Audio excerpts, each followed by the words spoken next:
Good evening dear student. इसके पहले आप लोग को इसके पहले पिछले वीडियो में आप लोग को पुर्जे का मैंने लेक्चर दिया था, उसका व्याख्यान हो गया था। क्वेश्चन आप उम्मीद है कि आप लोगों ने क्वेश्चन आंसर भी कर लिया होगा। तो आज हम पढ़ेंगे यह कदम्ब का पेड़, जिसको लिखा है कवित्री सुभद्रा कुमारी चौहान जी ने। और ये कदम्ब का पेड़ जो है वो बालक के प्रति माँ की ममता का सुंदर और सजीव चित्रण किया गया है। बालक जो है कदम के पेड़ पे बैठ जाता है और वो सोचता है कि मैं भी अगर भगवान श्री कृष्ण होता, उन्हीं की भांति मैं बांसुरी बजाता और अपनी कल्पना की दुनिया में खोकर अपनी माँ से खोया हुआ वो अपनी माँ से संवाद करता है। तो यहाँ पे कहता है बालक अपनी माँ से कि यह कदम्ब का पेड़ अगर माँ होता यमुना तीरे, मैं भी उस पर बैठ कन्हैया बनता धीरे धीरे। बालक अपनी माँ से कहता है कि माँ, अगर ये कदम का जो पेड़ है यमुना नदी के किनारे होता तो मैं भी उस पेड़ की टहनी पे बैठ जाता और कन्हैया की भांति धीरे धीरे बांसुरी बजाता। ले देती यदि मुझे बांसुरी तुम 2 पैसे वाली, किसी तरह नीचे हो जाती यह कदम की डाली। अगर तुम मुझे 2 पैसे वाली मुझे बांसुरी खरीद कर दे देती तो मैं भी इस कदम की डाली को नीचे करके उस बांसुरी को बजाता। तुम्हें नहीं कुछ कहता पर मैं चुपके चुपके आता, उस नीची डाली से अम्मा ऊंचे पर चढ़ जाता। तो मैं माँ तुमसे कुछ भी नहीं कहता, मैं धीरे धीरे आता और उस नीची डाली की सहायता से मैं अम्मा ऊपर तक चढ़ जाता। वहीं बैठ फिर बड़े मजे से मैं बांसुरी बजाता, वहीं मैं बैठ जाता, खूब मजे ले लेके मैं बांसुरी बजाता। अम्मा अम्मा कह बंसी के स्वर में तुम्हें बुलाता, और मैं अपनी स्वर बंसी के माध्यम से तुम्हें अम्मा अम्मा कहकर बुलाता। ठीक है, यहाँ तक आप लोग को समझ में आ गया। आगे बढ़ते हैं।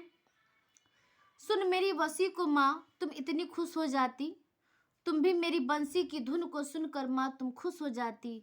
मुझे देखने काम छोड़कर तुम बाहर तक आती, और तुम भी अपना सारा काम धाम छोड़कर मुझे देखने आ जाती। तुमको आता देख बांसुरी रख मैं चुप हो जाता, पत्तों में छिपकर मैं धीरे से फिर बांसुरी बजाता। फिर मैं उस पेड़ की डाल पर बैठकर तुम्हें देखता तो मैं चुपचाप अपनी बांसुरी को रख लेता और पत्तों के झुरमुट में छिपकर मैं फिर धीरे धीरे बांसुरी बजाता। तुम हो चकित देखती चारों ओर न मुझको पाती, तब व्याकुल सी हो कदम के नीचे तक आ जाती।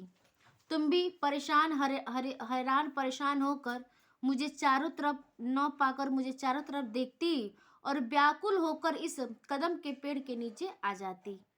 पत्तों का मरमर स्वर सुन जब ऊपर आंख उठाती, मुझको ऊपर चढ़ा देखकर कितनी घबरा जीती। उसके बाद पत्तों की आवाजों को सुनकर जब तुम अपना आंख ऊपर उठाती, अपनी आंखों को ऊपर उठाकर देखती, तो वहां उतना ऊपर चढ़ा देखकर तुम घबरा जाती। उसके बाद वो कहती हैं, गुस्सा होकर मुझे डांटती कहती नीचे आ जा। उसके बाद तुम मुझे ऊपर जब चढ़ा हुआ देखती तो तुम घबरा जाती और कहती आजा मुन्ना नीचे आ जा। उसके बाद तुम दोबारा मुझे मनाती कहती नीचे उतरो मेरे भैया तुम्हें मिठाई दूंगी, नए खिलौने माखन मिश्री दूध मलाई दूंगी। तुम मुझे उतारने के लिए मुझे मिठाई देती, माखन देती, मिश्री देती, दूध मलाई देने का मुझे लालच देती। उसके बाद मैं हंसकर सबसे ऊपर की टहनी पर चढ़ जाता, एक बार माँ का पत्तों में वहीं कहीं छिप जाता। उसके बाद मैं दोबारा हंसता और ऊपर की टहनी पे चढ़ जाता और पत्तों के बीच से मैं तुम्हें माँ माँ कहकर पुकारता। बहुत बुलाने पर भी माँ जब मैं न उतर कर आता, तब माँ हृदय तुम्हारा बहुत विकल हो जाता। तुम मुझे बहुत बुलाती माँ, फिर भी मैं नहीं उतरता, तब तुम्हारा हृदय बेचैन हो जाता। तुम आंचल पसार कर अम्मा वहीं पेड़ के नीचे ईश्वर से कुछ विनती करती बैठी आंखें मीचे। तब तुम थक हाकर मेरी अम्मा अपना आंचल पसार कर वही पेड़ के नीचे बैठ जाती और ईश्वर से कुछ प्रार्थना करती अपनी आंखों को बंद करके। तुम्हें ध्यान में लगी देख मैं धीरे धीरे आता और तुम्हारे फैले आंचल के नीचे छिप जाता। जब मैं तुम्हें देखता कि तुम ध्यान लगा कर बैठी हो तो मैं धीरे धीरे नीचे आता और तुम्हारे फैला हुए आंचल के नीचे मैं छिप जाता। तुम घबराकर आंखें खोलती पर माँ खुश हो जाती, अब अपने मुन्ना राजा को गोदी में ही पाती। तब तुम घबरा कर अपनी आंखों को खोलती और खुश हो जाती क्योंकि तुमने अपने मुन्ना राजा को अपनी गोदी में पा लिया है। इसी तरह कुछ खेला करते हम तुम धीरे धीरे, यह कदम का पेड़ अगर माँ होता यमुना तीरे। इसी तरह हम दोनों आपस में खेलते, आपस में धीरे धीरे खेलते। काश यह कदम का पेड़ यमुना नदी के किनारे होता तो माँ मैं भी कृष्ण की भांति लीलाएं करता।